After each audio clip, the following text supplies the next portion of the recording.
한반도 전쟁 가능성과 국군 예언. 계엄령이 발생했을 때 가장 많은 국민들이 두려워하는 것 중 하나가 북한의 남침이었을 것입니다. 다행히 북한의 남침은 없을 것으로 여겨지지만 여전히 불안감을 안고 살 수밖에 없는 현실이기에 오늘의 주제는 한반도의 현 상황과 혹시라도 있을 남침을 미리 내다보고 또 그에 따른 여러 불안한 예언들도 같이 알아보겠습니다. 현재 북한의 우크라이나 파병은 이미 일부 병력이 파병된 상태인데 알려진 정보로는 1만 명 정도입니다. 차후 약 12,000명의 병력이 4개 여단 규모로 파병될 예정입니다. 이 병력은 주로 특수부대 중심으로 구성되어 있으며 북한의 국가정보원에 따르면 이 파병은 이미 실행에 옮겨졌고 북한군의 일부가 우크라이나 전선에 배치된 것으로 보입니다. 우크라이나의 젤렌스키 대통령은 북한군의 파병 요청을 언급하며 북한군의 사상자가 4,000명에 달한다고 보고했습니다. 이러한 상황은 북한의 군사적 입장을 강화하고 국제 정세에 큰 영향을 미칠 수 있는 중요한 사안으로 여겨지며 북한의 우크라이나 전쟁 참전은 국제사회에서의 긴장을 더욱 고조시킬 가능성이 있습니다. 한반도는 역사적으로 정치적 긴장과 군사적 갈등의 중심지로 자리 잡아왔습니다. 최근 북한과 대한민국 간의 대립은 새로운 국면을 맞이하고 있으며 특히 10월 15일 북한이 도로와 철도를 연결하는 구간을 폭파한 사건은 그 긴장을 더욱 고조시켰습니다.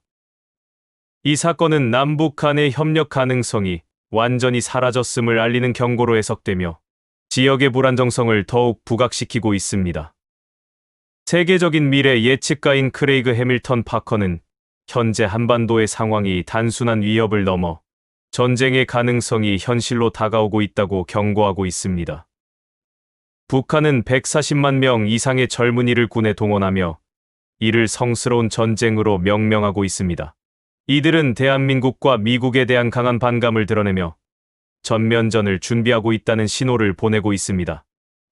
북한의 KCNA 통신은 이틀 동안 140만 명 이상의 청년들이 군에 입대하거나 복귀했다고 보도하며 이는 평양이 군사적 행동을 강화하고 있다는 것을 보여줍니다. 북한의 대규모 병력 동원은 단순한 방어를 넘어 대한민국을 공격하기 위한 준비로 해석될 수 있습니다. 북한은 전쟁이 발발할 경우 한국이 지도에서 사라질 것이라는 위협적인 발언을 하며 김정은 정권의 강경한 의지를 드러내고 있습니다.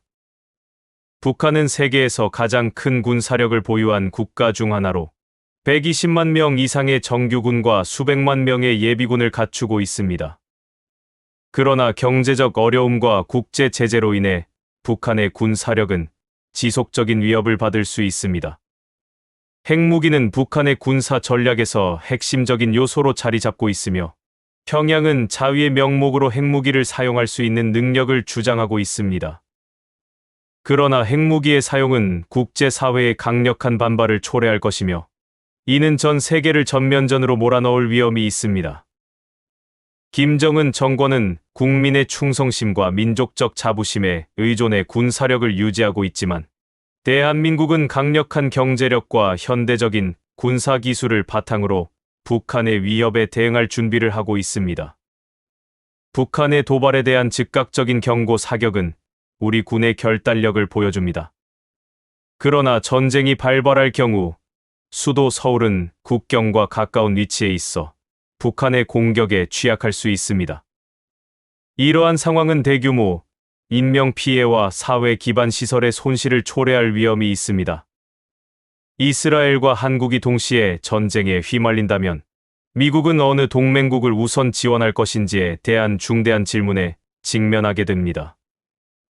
이스라엘과 대한민국은 각각 중동과 동아시아에서 미국의 중요한 전략 동맹국으로 자리 잡고 있으며 두 지역의 갈등은 미국의 외교 및 군사 전략에 중대한 영향을 미칠 것입니다.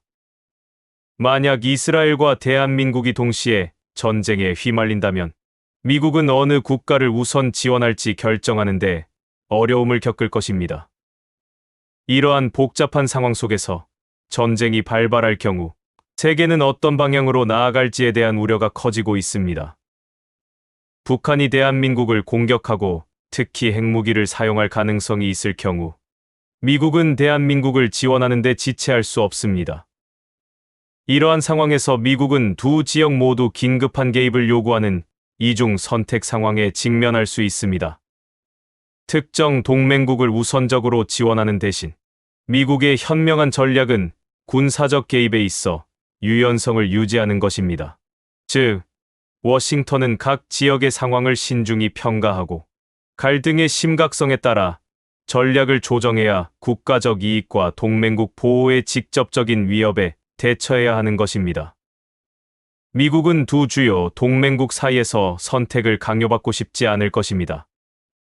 따라서 두 지역 모두에 대응할 수 있는 충분한 군사적 자원을 유지하는 것이 필수적입니다.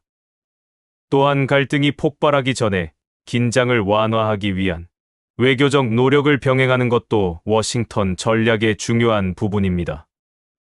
이스라엘과 대한민국은 모두 미국에게 대체 불가능한 중요한 동맹국이며 두 나라가 동시에 전쟁에 휘말릴 경우 워싱턴은 쉽게 우선순위를 정할 수 없습니다. 미국의 결정은 각 갈등의 현실적인 상황과 긴급성에 따라 좌우될 것이며 군사적 개입 전략의 유연성을 유지해야 합니다. 이러한 복잡한 상황 속에서 전쟁이 발발할 경우 세계는 어떤 방향으로 나아갈지, 그리고 그 결과가 어떻게 될지에 대한 우려가 커지고 있습니다. 다행이라고 해야 할까요? 지금처럼 어지러운 형국임에도 북한이 남침을 도발하지 못하는 이유가 여러 가지 복합적인 요소에 기인합니다. 첫째, 북한은 경제적 어려움과 국제 제재로 인해 군사적 자원을 충분히 확보하지 못하고 있으며 이는 전면전을 감행할 수 있는 능력을 제한합니다. 둘째, 북한의 군사 전략은 핵무기를 중심으로 구성되어 있으며 이는 자위의 명목으로 사용되지만 실제로 전면전을 벌일 경우 국제사회의 강력한 반발과 보복을 초래할 수 있다는 점에서 신중함을 요구합니다.